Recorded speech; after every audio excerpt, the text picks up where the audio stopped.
یاسادانەرانی دیموکراتی ئەمریکا ڕخنەی توندیان لە بەکارهێنانی ڤیتۆی دۆناڵد ترامپ کرد کە لە دژی ئەو بڕیاری کۆنگرێس و ئەنجومەنی پیران بوو کە داوای کۆتایی هێنانی بەشداری ئەمریکای دەکرد لە جەنگی یەمەندا.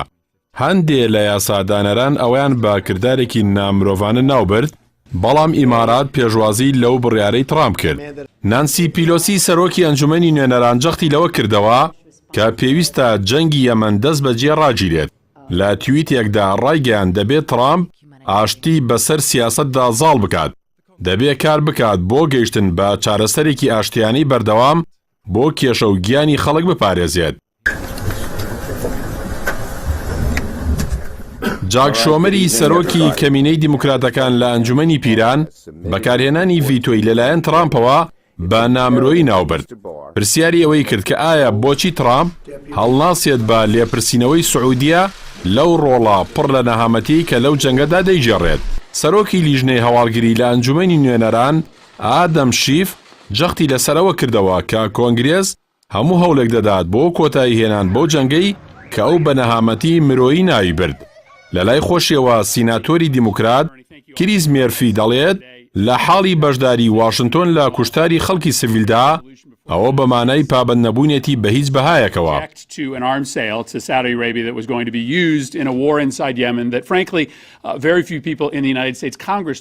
ئانوەر قەرقاشی وەزیری دەوڵەت بۆ کاروباری دەرەوەی ئیمارات پەستنی ڤیدۆکەی ترامپی کرد و لە توییتێکدا ڕایگەیان جاختکردنەوەی سەرۆک ترامپ لە هاوپەیمانی عەرەبی ئاماژەیەکی ئەرێنیە و بڕیارێکی استراتیژیە کە لە کاتێکی گونجاودا دراوە.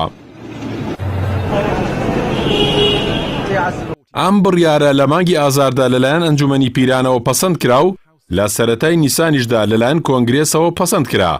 ئەمە یەکەم جارە کە هەردوو ئەنجومەن لەسەر بڕیارێک کۆدەنگ دەبن، بە تایبەتی دەستی سەرۆک کۆتا دەکات لە ناردنی هێز بۆ بەشداری لە جەنگدا.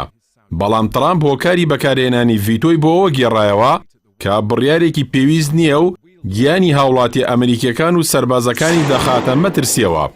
ئەو بڕیارەش بۆ بێهێزکردنی دەسەڵاتە دەستوریەکانی سەرۆک دراوە بۆیە ڕەتی کردوتەوە و بۆ ئەنجومەنی پیران.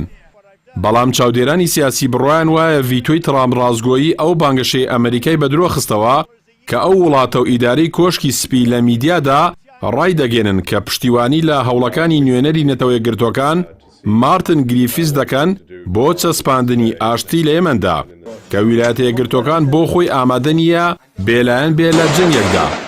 بەڵکو یارمەتی هاوپەیمانی سعودی و ئیمارات دەدات کە تۆمەتبارن بە هەزاران جار بۆمبارانی وێرانکارانە لە یەمەندا. ئەمە دەری دەخات ترامپ وەکو سەرمایەدار و بازرگان تەنها بیر لە بەرژەوەندی ئابووری و فرۆشتنی چەک و دەستکەوتی مادی دەکاتەوە.